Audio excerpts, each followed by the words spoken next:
여러분 안익태 선생님에 대해서 여러분들 아시죠?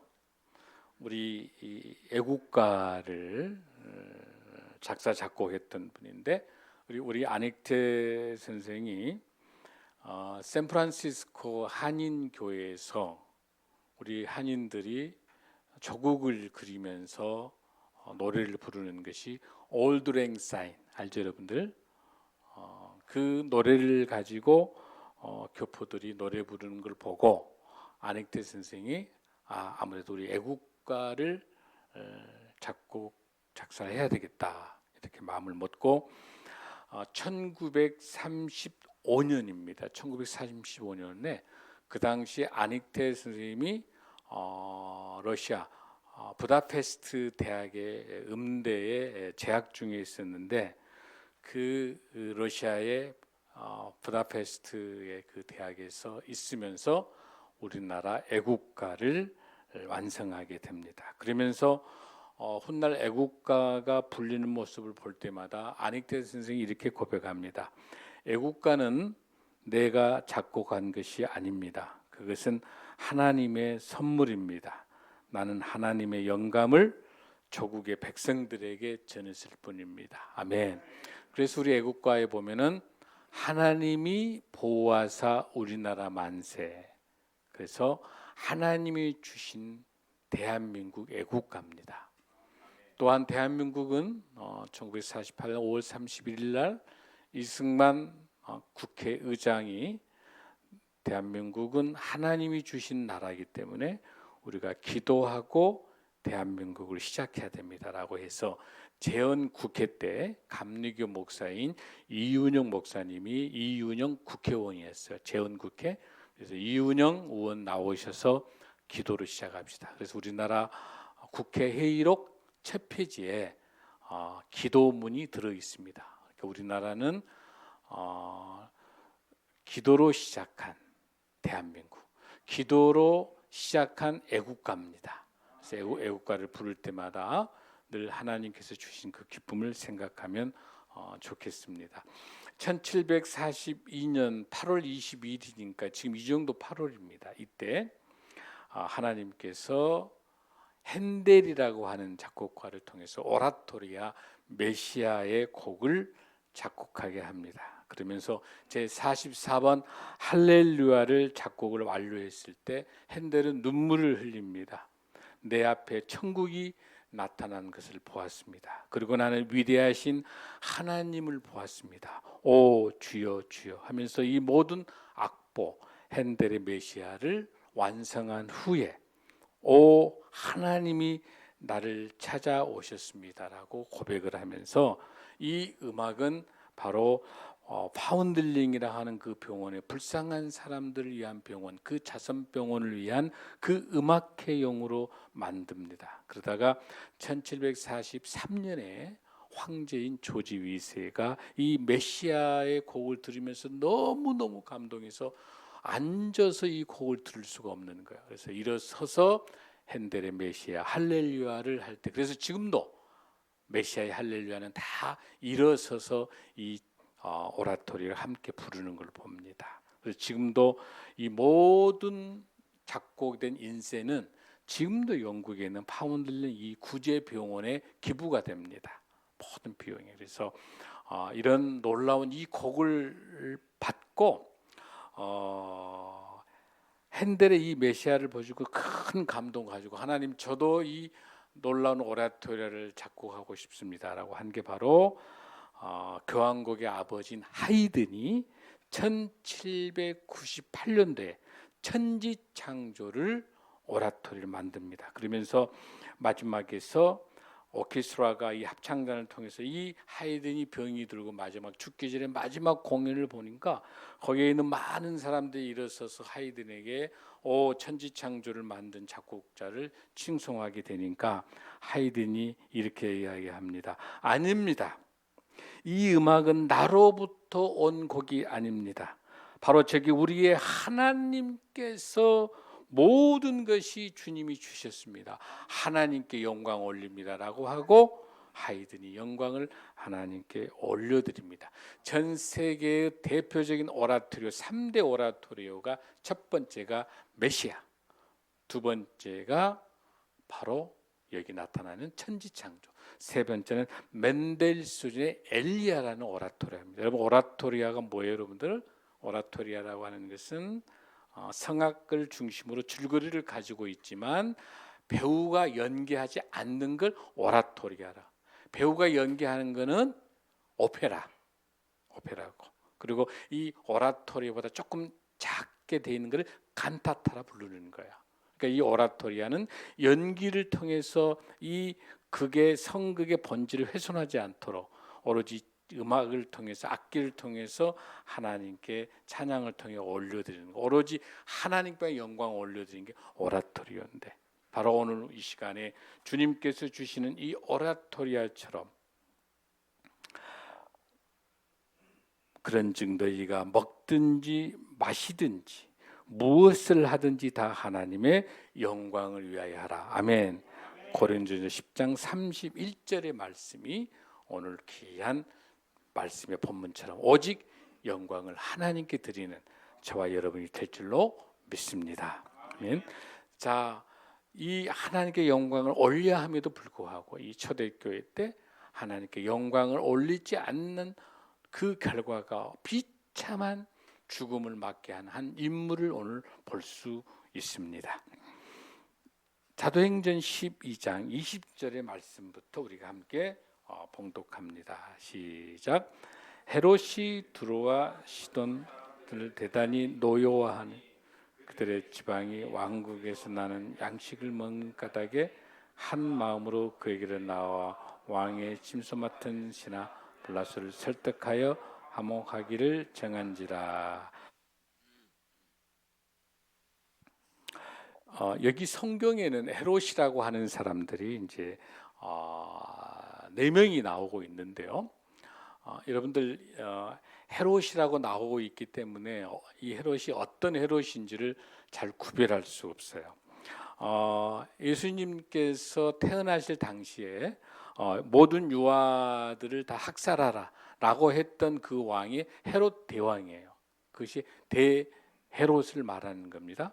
그러고 난 다음에 이제 그 세례 요한의 목을 잡아서 목을 잘라서 죽였던 그 헤롯이 있어요. 그게 바로 헤롯 안티파스라고 하는 왕이 이제 분봉왕이 되는 거죠. 그리고 또 하나 여러분 오늘 이 본문에 나와 있는 이 왕, 이 헤롯 왕, 이 헤롯 왕이 바로 어떠냐면 헤롯 아그리파 1세입니다. 이 헤롯 아그리파 1세는 로마로 유학을 가가지고 그 당시 로마 황제하고 친교를 맺어서 이 이스라엘의 지역, 그 이스라엘 갈릴리라고 하는 그 지역을 갈릴리하고 베레아를 중심으로 이 지역에 분봉왕으로 준 것이 바로 헤롯의 손자인 헤롯 아그리파 1세를 말하는 거예요. 또 하나는 나중에 이제 바울이 나중에 이제 로마로 가기 전에 그 마지막에 만났던 그 왕이 이제 아그리파 2세 이제 증손자가 나오는데 이렇게 4번 나오고 있는데 오늘 이 헤롯은 누구냐면 헤롯 예수님을 학살하려고 했던 모든 그 헤롯 대왕의 손자인 아그리파 1세가 이 헤롯이다라고 하는 걸 가지고 우리 본문을 보면 잘 이해가 됩니다. 아주 이 사람은 아주 교만하고요, 아주 자기를 드러내기에 뽐내는 걸 굉장히 중요하고 그리고 굉장히 외식하는 그런 아그리파 1세 헤롯 왕이에요. 이런 성격에 따라서 이 본문을 보면 자 20절에 보니까 헤롯이 두로와 여러분 아까 지도에 보니까 두로하고 시돈 보였죠?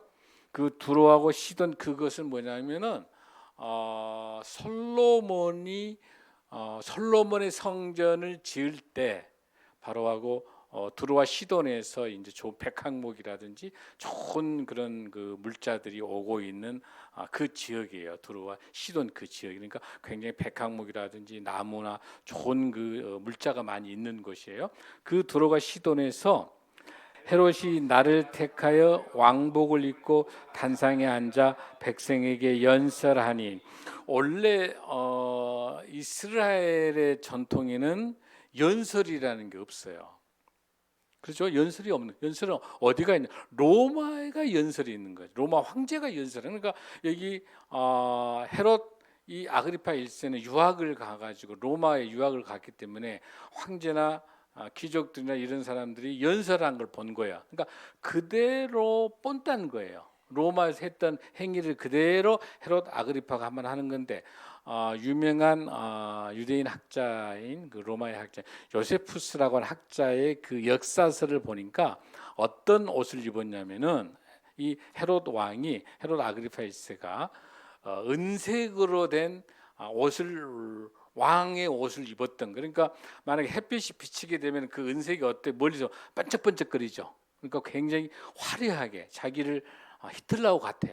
그 배경 색깔 나타내가지고 히틀러가 연설할 때 후광을 만들어가지고 집중시킨 것처럼 이 헤롯 아그리파 1세 이 헤롯 왕도 자기를 드러내기 너무 좋아하기 때문에 연설을 하면서 옷이 반짝반짝거리고 모든 사람들이 자기 앞에서 무릎 꿇고 이렇게 하기를 원하는 거예요. 그런 모습이 보니까 헤롯이 그 낯을 은빛 옷을 입고 이제 폼을 잡고 단상에 서서 백성들에게 연설합니다. 자, 22절 시작. 백성들이 크게 부르되 이것은 신의 소리요 사람의 소리가 아니라 하거늘. 자, 거기 모여 있던 많은 이스라엘 백성들이 오 신이시여, 이 헤롯 왕에게 오 신이시여 그러면서 뭐라고 이야기해요? 오 당신은 신입니다. 여기서 엄밀히 보면 여기 이 로마의 속국에 있기 때문에 이 당시에 신은 누가 되겠어요? 로마의 황제죠. 근데 로마의 황제인데 우리 초대교회 성도들은 로마의 황제를 신으로 생각하지 않고 키리어스, 주님은 오직 누굽니까? 예수 그리스도만이 나의 주님이다. 그렇게 우리 고백하죠.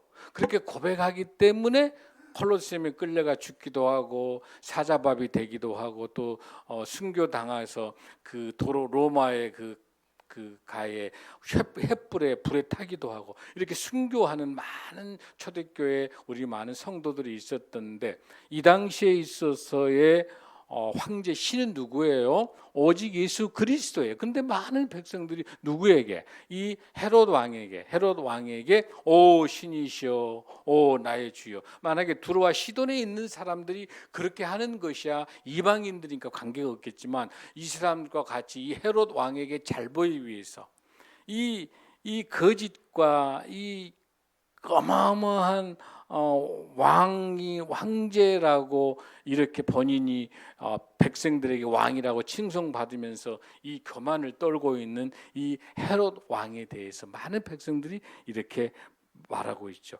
신의 소리요 사람의 소리가 아니라. 여러분 이렇게 할 때 정말 하나님이 두렵고 떨린다고 한다면 아까 우리가 봤었던 것처럼 핸델처럼 하이든처럼 아닉테처럼 이렇게 좋은 곡을 만들 때 많은 음악 관람객들이 와서 극장에 와서 막 박수치고 이렇게 할 때 하이든이 폼을 냈습니까? 핸들이 폼을 냅니까? 아닙니다. 이건 하나님이 내게 지혜를 주시어 만든 곡입니다. 할렐루야. 아멘. 아닉테 선생마저도 이 대한민국 애국가를 만들 때 많은 사람이 칭송할 때 아닙니다. 하나님이 지혜를 주셔서 애국가를 작곡할 수 있습니다라고 영광 올렸던 것처럼 그렇게 하는 것이 하나님의 사람인 줄로 믿습니다. 그런데 이 교만한 헤롯 아그리파는 어떻게 하고 있습니까? 내가 신이다. 내가 하나님이다. 이렇게 외치고 있습니다. 그게 23절입니다. 시작. 헤롯이 영광을 하나님께 돌리지 아니하므로 주의 사자가 곧 친히 벌레에게 먹혀 죽으니라. 하나님께서 이 거만한 헤롯을 두지 않고 바로 그 자리에서 전염병이 들어오게 되고요. 와서 장폐색이 발생하게 되면서 딱 그대로 꼬꾸라져요. 내가 왕이다. 내가 황제라고 하면서 이렇게 하는 순간 이 헤롯 왕은 그 자리에서 꼬꾸라져서 5일 만에 즉사합니다.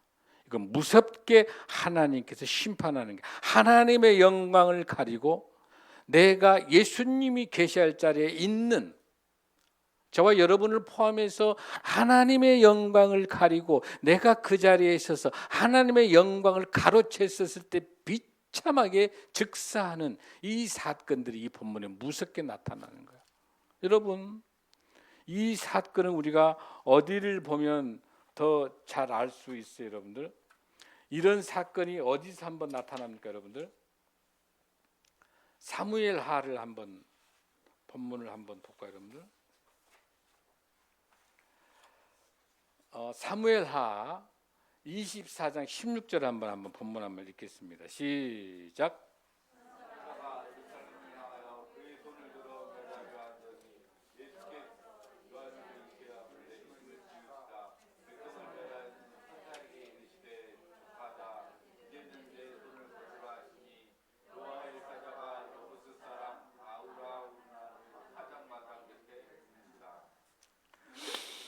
지금 이 내용은 어떤 내용이냐면 다윗이 교만해서 나도 모르게 이 어마어마한 이스라엘 왕국을 이끌어 갔을 때, 야, 이게 내 힘이구나 라고 생각하고 군인들 숫자하고 그 이스라엘의 내 백성들이 얼마나 되는가를 계산을 해보라고 하는 거예요. 그래서 보니까 이 본문에서 나타나 있는 인구가 담대한 용사가 80만 명, 유다 백성들이 50만 명, 인구를 세보니까 130만 명이란 내 인구예요. 그러니까 어마어마한 인구가 있는 거예요. 그런데 여러분들, 전쟁은 누구 손에 있다? 하나님의 손에 있는 거지, 그 군인의 숫자가 얼마나 많으냐에 따라 전쟁 이런 게 아니죠. 그러니까 하나님께서 이 다윗을 보고 아주 괘씸하죠. 그래서 갓 선지자를 통해 가지고 환상 쪽에 하나님의 주의 사자가 나타나서 다윗에게 이야기합니다. 뭐라고 하냐면은 사무엘하 24장 쪽에 15절 14절 쪽에 이렇게 나옵니다. 단과 부엘사바에서 죽은 자가 7만 명이고 아침부터 정하실 때까지 전염병을 통해서 이스라엘에 내리셔서 7만 명이 현장에서 죽게 돼요. 그거를 하나님께서 다윗을 사랑하셔서 끝까지 다윗을 포기하지 않고 이 다윗의 교만에 대해서 3가지 조건을 제시합니다.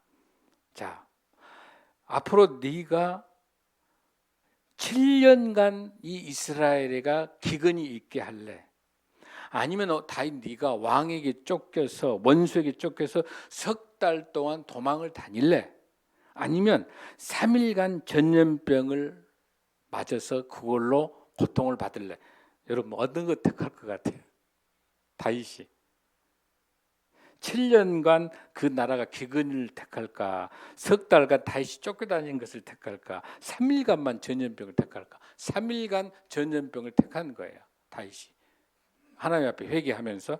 그래서 하나님께서 15절에서 바로 7만 명을 전염병을 통해서 죽게 만들어요.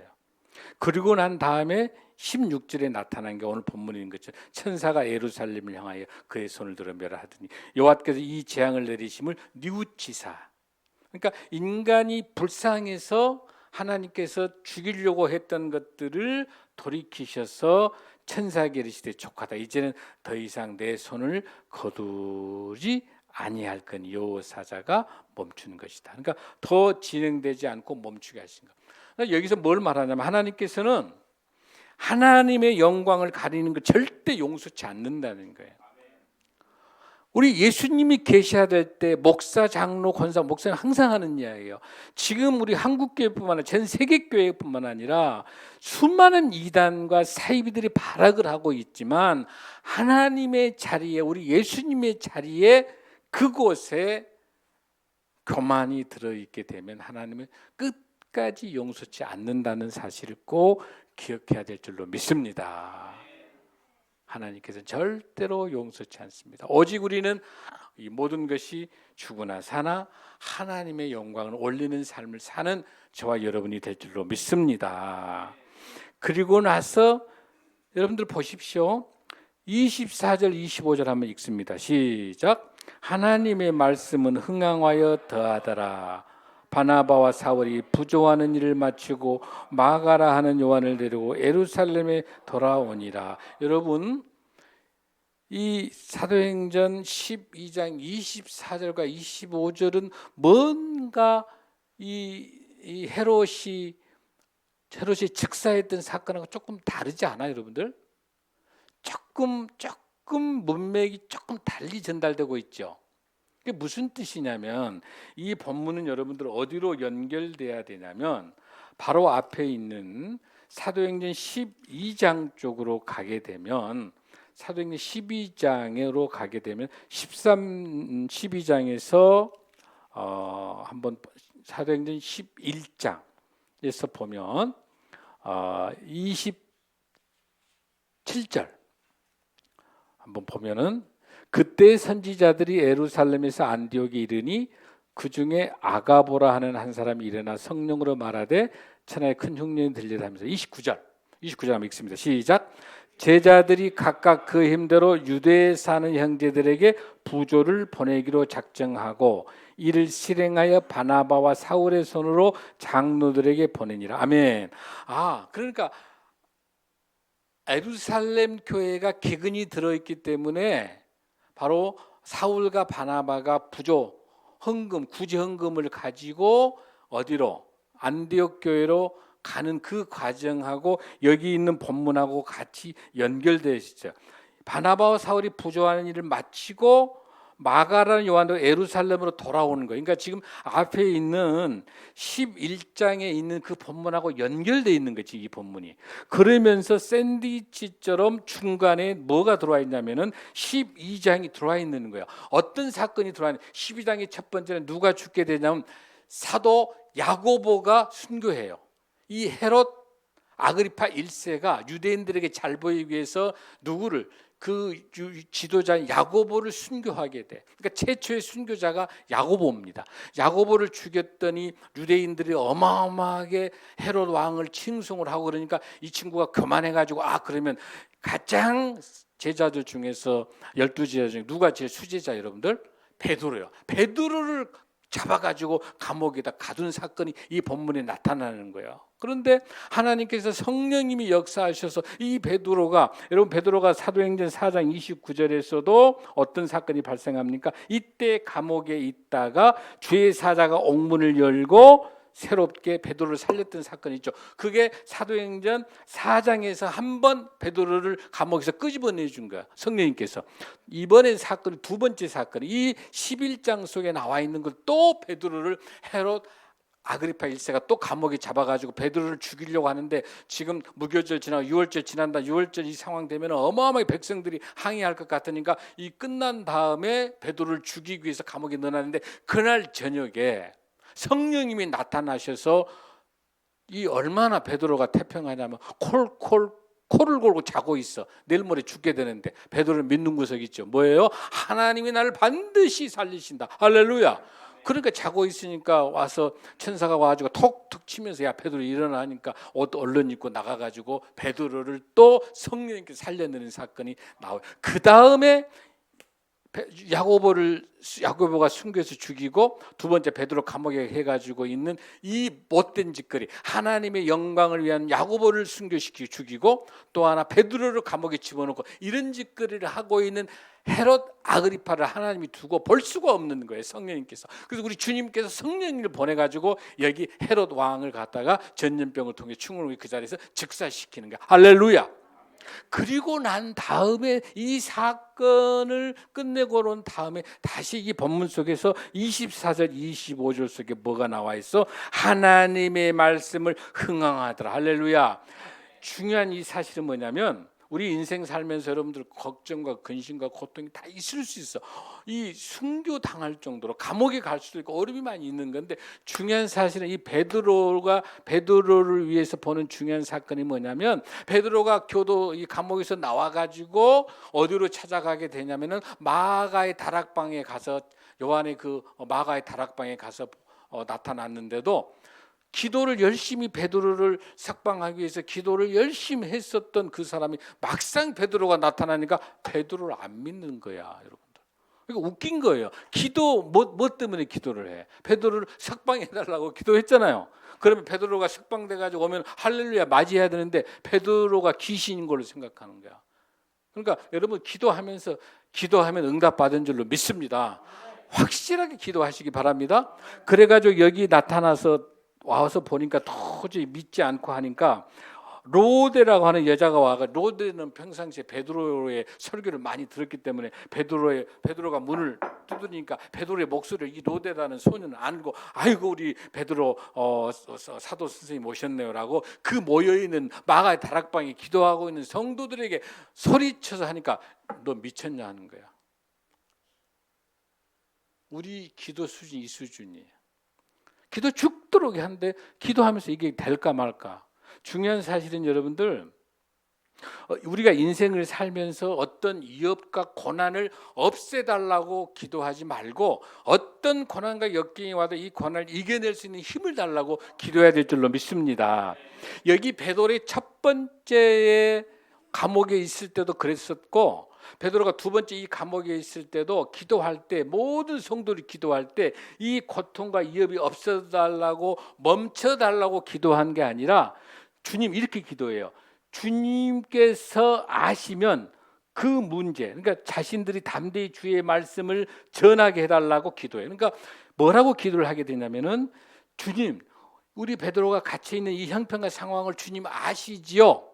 주님이 알게 되면 이 문제 해결은 주님이 하신다는 거야. 할렐루야. 내게 고통과 역경과 이런 힘든 일이 없게 해달라고 기도한 게 아니라 주님 지금 우리 베드로가 사도가 이렇게 어려운 감옥 속에 있는데 주님 우리 베드로가 감옥에 있는 거 아시죠? 주님 아실 줄로 믿습니다. 아멘. 주님이 그걸 아시면 베드로를 그대로 두지 않겠다는 걸 아시면 할렐루야. 우리 기도의 방법을 달리해야 돼. 주시옵소서 나를 낫게 해달라 나를 그게 아니라 하나님 내게 어떤 어려움이 온다 하더라도 내 형편과 상황을 주님 잘 아시지요. 이렇게 기도하는. 주님이 아시는데 내가 병들어서 병을 낫게 해주실 거고 내가 지금 여러 가지 친구하고 관계 또 여러 가지 가족의 관계 이웃하고 관계 때문에 다툼과 불련이 있으면 그 문제를 해결하기 위해서 평화로 저를 해결하실 거고 아니면 전쟁과 이런 모든 걱정과 모든 것들이 있게 된다면 주님 이 형편 아시죠? 주님 저 아시죠? 이 주님 이 아시면 이 아시는 주님께서 이 내용을 아시면 이 문제는 어쩐다? 이미 끝나는 것이다. 할렐루야. 주님이 이 문제를 아시면 끝나는 것이다. 아멘. 우리의 기도의 제목은 주님께서 이 문제 아시죠? 아시죠? 주님께 이 문제를 알리는 것이 정직한 기도인 줄로 믿습니다. 그렇게 했었을 때 주님께서 놀랍게 먼저 누굴 정리해버려? 헤롯 아그리파 1세를 정리해버리고 뭐하고 대조합니까? 하나님의 영광을 가렸던 아그리파 헤롯 대왕의 그 교만하고 뭐하고 비교합니까? 하나님 말씀에 순종하면서 내 고향에 있는 내 사랑하는 우리 안디옥 교회가 이 교회가 너무 고통 속에 있는 걸 알고 예루살렘 교회가 고통에 있는 걸 알고 안디옥 교회가 내 모교회가 너무 힘든 거야. 우리 교회가 너무 힘든 거야. 그래서 부조를 해가지고 구정금 만들어가지고 누구하고 바나바하고 사울하고 가는 그럴 때 그렇게 하나님께서 아무리 헤롯이 반대를 하고 헤롯이 아무리 하나님의 사역을 방해하고 많은 하나님의 사람 순교자 야고보를 숨겨 죽이고 베드로를 감옥에 넣는다 하더라도 이 모든 역사의 주권은 누구 손에 있다? 하나님의 손에 있다. 할렐루야. 우리 예수님의 손에 있다. 성령님의 손에 있다. 아멘. 그렇기 때문에 하나님의 말씀이 날로 흥황하리라. 할렐루야. 여기서 결론은 헤롯이 주인공이 아니라 헤롯이 어떻게 방해를 하고 뭘 하든지 간에 누구를 죽인다 하더라도 우리 주님께서는 우리 형편을 너무나 잘 아시고 기도하고 있는 우리들에게 응답하시면서 말씀이 날마다 흥행하리라. 할렐루야. 그러면서 마지막으로 누구 바나바고 사울이 부조하는 일을 마치고 마가라는 요한을 데리고 예루살렘으로 돌아오니라. 할렐루야. 우리 교회를 통해서 하나님께서 역사하고 계십니다. 아멘. 우리 교회의 형편과 상황과 우리 성도 여러분들의 형편과 상황을 가장 잘 아신 주님께서 가장 좋은 방법으로 하나님의 시간표 속에 응답할 줄로 믿습니다. 우리가 할 것은 정말 C.S. 루이스 이야기처럼 가장 최악은 교만입니다.